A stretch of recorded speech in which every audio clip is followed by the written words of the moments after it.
ಇದಕ್ಕೆ ಇವಾಗ ಫ್ಯಾಮಿಲಿಗೆ ನಿಮಗೆಲ್ಲರಿಗೂ ಸ್ವಾಗತ. ನೋಡಿ, ಇಲ್ಲಿ ಕ್ಯಾರೆಟ್ ಕಲರಿನ ಗೆಣಸು ಎಷ್ಟು ಸಿಕ್ಕಿದೆ. ನಿನ್ನೆ ಆಗದದ್ದು ಎಷ್ಟು ಸಿಕ್ಕಿದೆ. ಹಾಗಾಗಿ ಇದರಿಂದ ನನಗೆ ಪೋಡಿ ಮಾಡಬೇಕು. ಯಾವಾಗಲೂ ಇನ್ನೊಂದು ಗೆಣಸಿನಿಂದ ಮಾಡ್ತಾ ಇದ್ದೆವು ಅಲ್ವಾ, ಈ ಸಲ ಈ ಗೆಣಸಿನಿಂದ ಮಾಡೋಣ ಅಂಥೇಳಿ ಇವಾಗ ಬೆಳಿಗ್ಗೆ ಮಾಡ್ತಾ ಇದ್ದೇನೆ. ಇದರ ವಿಡಿಯೋವನ್ನು ಶಾರ್ಟ್ ವಿಡಿಯೋದಲ್ಲಿ ಹಾಕ್ತೇನೆ, ಅಲ್ಲಿ ನೀವು ನೋಡಬಹುದು.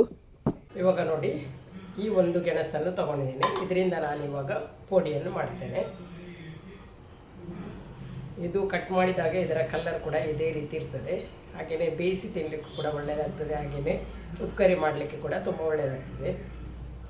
ಇವಾಗ ಪೋಡಿ ಮಾಡಲಿಕ್ಕೆ ಗೆಣಸನ್ನು ಈ ಥರ ಸ್ಲೈಸ್ ಮಾಡಿ ತೊಗೊಂಡಿದ್ದೇನೆ. ಎಷ್ಟು ಒಳ್ಳೆ ಕಲ್ಲರ್ ನೋಡಿ, ತುಂಬಾ ಚೆನ್ನಾಗಿದೆ ಕಲ್ಲರ್. ಕ್ಯಾರೆಟ್ ಥರನೇ, ನೋಡುವಾಗ ಕ್ಯಾರೆಟ್ ಅಂತಲೇ ಹೇಳ್ಬೋದು, ಆ ಥರ ಇದೆ ನೋಡಿ.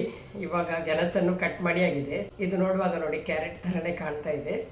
ಈ ಥರ ಸ್ಲೈಸ್ ಮಾಡಿ ತೊಗೊಂಡಿದ್ದೇನೆ. ಇದನ್ನು ಇವನು ಬೇಗನೆ ಫ್ರೈ ಮಾಡ್ತೇನೆ.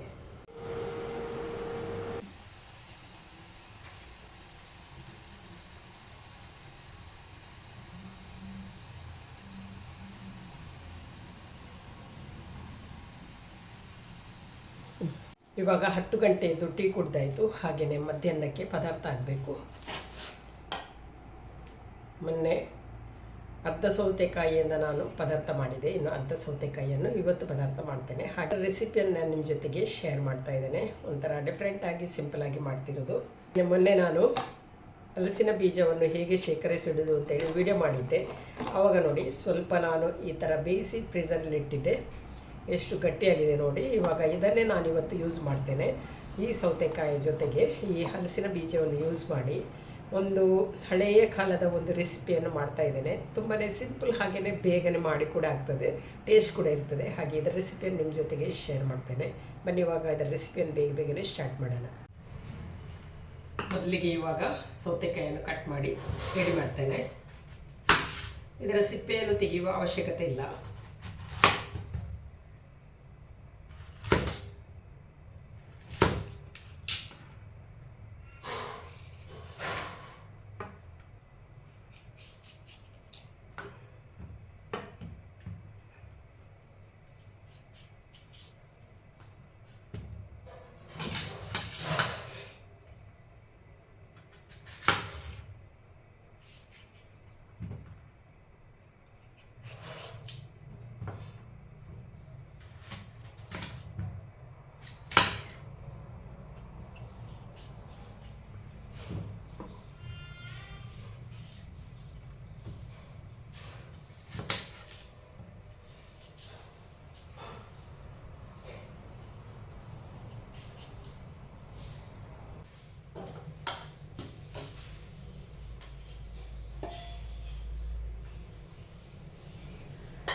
ಇವಾಗ ನೋಡಿ, ಸೌತೆಕಾಯನ್ನು ಬೀಜವನ್ನು ತೆಗೆದು ರೆಡಿ ಮಾಡಿಟ್ಟೆ. ಹಾಗೆಯೇ ಈ ಪದಾರ್ಥ ಮಾಡಬೇಕಿದೆ ನಾವು ಈ ತುಂಡುಗಳನ್ನು ಸ್ವಲ್ಪ ದೊಡ್ಡದಾಗಿ ಮಾಡಬೇಕು.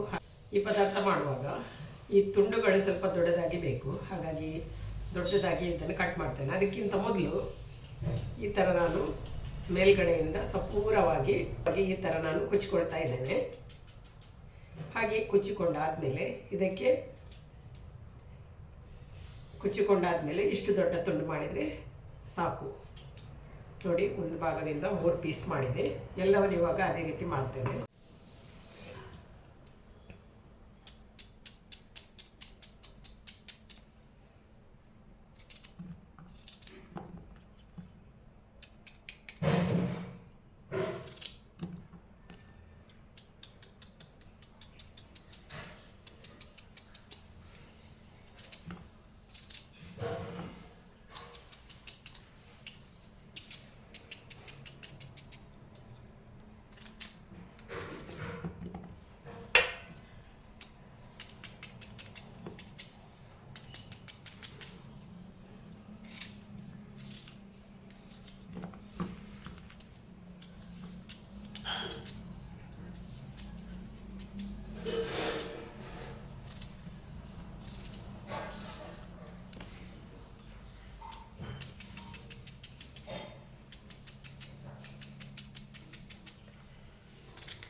ನೋಡಿ ಸೌತೆಕಾಯಿನ ಇವಾಗ ಕಟ್ ಮಾಡಿ ಆಯಿತು. ಇಷ್ಟು ದೊಡ್ಡ ತುಂಡು ಮಾಡಿದ್ದೇನೆ. ಇದನ್ನು ಇವಾಗ ನೀರಲ್ಲಿ ಹಾಕಿ ತೊಳೆಯುವ.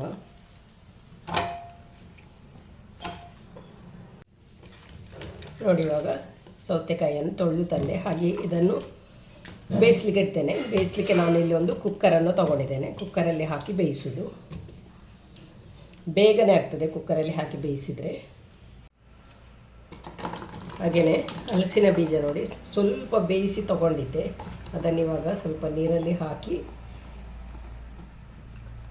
ಸ್ವಲ್ಪ ಫ್ರೀಸ್ ಆಗಿತ್ತಲ್ವಾ, ಸ್ವಲ್ಪ ಸಾಫ್ಟ್ ಆಗುವಾಗೆ ಆಯಿತು. ಹಾಗೆ ಇದನ್ನು ಇವಾಗೇನು ಕಟ್ ಮಾಡ್ತೇನೆ.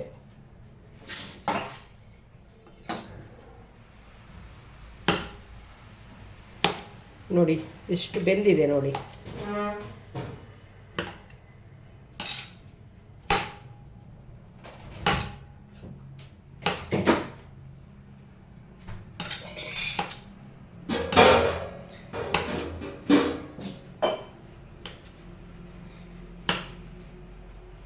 ನೋಡಿ ಇವಾಗ ಹಲಸಿನ ಬೀಜವನ್ನು ಕಟ್ ಮಾಡಿ ತಗೊಂಡೆ.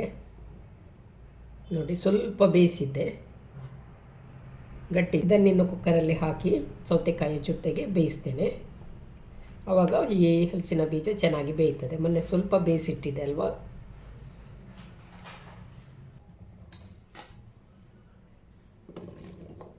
ಇವಾಗ ಇದಕ್ಕೆ ಸೌತೆಕಾಯಿ ಹಾಗೂ ಹಲಸಿನ ಬೀಜವನ್ನು ಹಾಕಿ ಆಯಿತು.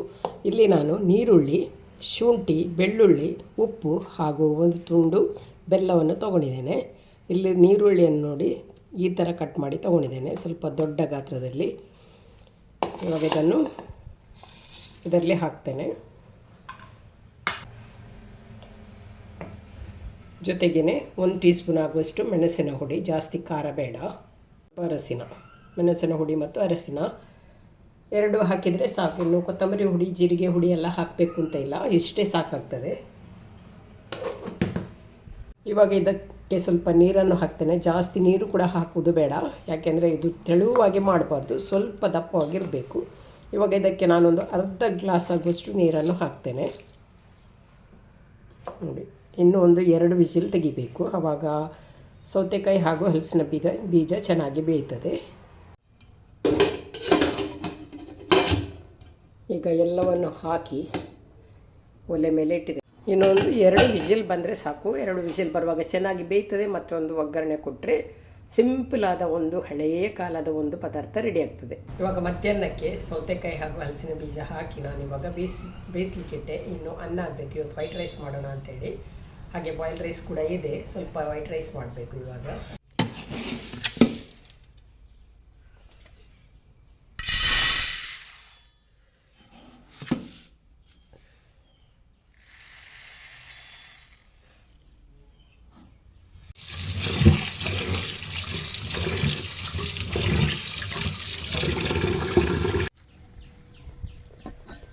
ನೀರು ಕುದೀತಾ ಇದೆ.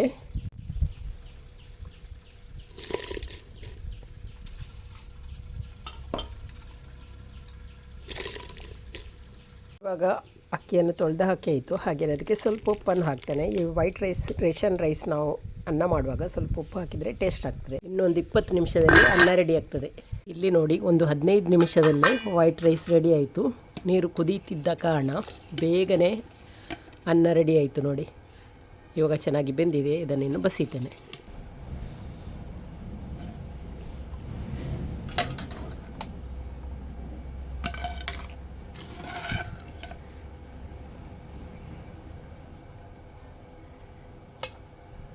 ಇದರಲ್ಲಿ ಬೇಯಿಸ್ಲಿಕ್ಕೆ ಇಟ್ಟು 2 ವಿಸಿಲ್ ತೆಗೆದಾಗಿದೆ. ಹಾಗೆಯೇ ಗ್ಯಾಸ್ ಕೂಡ ಹೋಗಿದೆ. ಇನ್ನು ಇದನ್ನು ಓಪನ್ ಮಾಡಿ ನೋಡ್ತೇನೆ.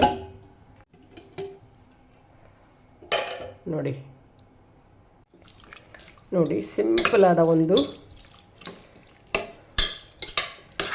ಸೌತೆಕಾಯಿ ಹಾಗೂ ಹಲಸಿನ ಬೀಜದ ಪದಾರ್ಥ ರೆಡಿ ಆಯಿತು. ಇನ್ನು ಇದಕ್ಕೆ ಒಂದು ಒಗ್ಗರಣೆಯನ್ನು ಕೊಟ್ಟರೆ ಸೂಪರ್ ಆಗ್ತದೆ. ಇವಾಗ ಉಪ್ಪು ಸ್ವಲ್ಪ ಕಡಿಮೆ ಇದೆ, ಸ್ವಲ್ಪ ಉಪ್ಪನ್ನು ಹಾಕ್ತೇನೆ.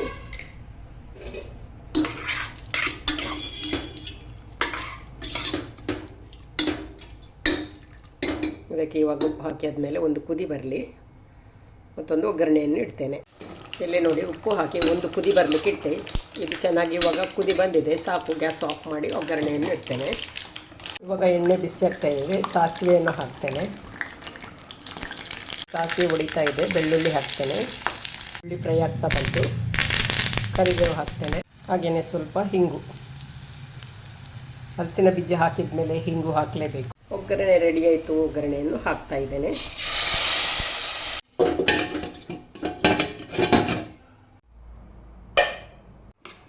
ನೋಡಿ, ರುಚಿಯಾದ ಹಳೆಯ ಕಾಲದ ಒಂದು ಪದಾರ್ಥ ರೆಡಿ ಆಯಿತು. ಇನ್ನು ಕೂಡ ಇದರಲ್ಲಿ ಈ ಸೌತೆಕಾಯಿ ಒಳ್ಳೆ ಹಣ್ಣಾಗಿದ್ದು ಆದರೆ ತುಂಬಾ ಒಳ್ಳೆಯದಾಗ್ತದೆ. ಇದು ಸ್ವಲ್ಪ ಹಣ್ಣಾಗಲಿಕ್ಕೆ ಬಾಕಿ ಇತ್ತು, ಆದರೂ ಸೂಪರ್ ಟೇಸ್ಟ್ ಬರ್ತದೆ. ಇದೇ ರೀತಿ ಒಮ್ಮೆ ಟ್ರೈ ಮಾಡಿ ನೋಡಿ. ಒಂದು ಸಾರಿನ ಕೆಲಸ ಆಯಿತು. ಹಾಗೆ ಇನ್ನೊಂದು ಬದನೆ ಇದೆ, ಇದನ್ನು ಫ್ರೈ ಮಾಡಬೇಕು. ಫ್ರೈ ಮಾಡಿದರೆ ಒಳ್ಳೆಯದಾಗ್ತದೆ. ಹಾಗೆಯೇ ಸೌತೆಕಾಯಿ ಜೊತೆಗೆ ಇದ್ದರೆ ತುಂಬಾ ಒಳ್ಳೆಯದಾಗ್ತದೆ. ಹಾಗಾಗಿ ಇವಾಗ ಇದನ್ನು ಫ್ರೈ ಮಾಡ್ತೇನೆ.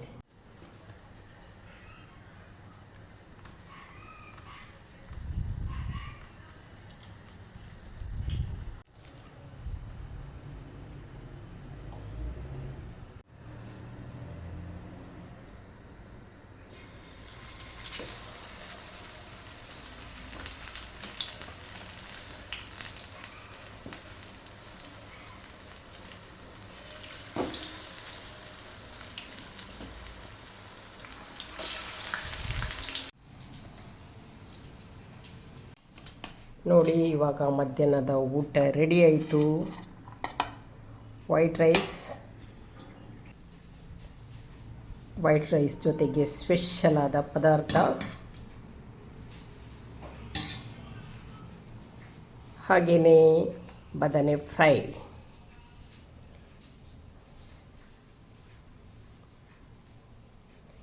ಇವತ್ತಿನ ಈ ಸಿಂಪಲ್ ಆದ ವ್ಲಾಗನ್ನು ಇಲ್ಲಿಗೆ ಏನು ಮಾಡ್ತೇನೆ. ವಿಡಿಯೋ ಇಷ್ಟ ಆದರೆ ಲೈಕ್ ಮಾಡಿ, ಶೇರ್ ಮಾಡಿ, ಅದೇ ರೀತಿ ಸಬ್ಸ್ಕ್ರೈಬ್ ಮಾಡೋದರ ಮೂಲಕ ಚಾನಲ್ಗೆ ಸಪೋರ್ಟ್ ಮಾಡಿ. ಇನ್ನೊಂದು ವಿಡಿಯೋದೊಂದಿಗೆ ಸಿಗ್ತೇನೆ. ಅಲ್ಲಿ ತನಕ ಬಾಯ್.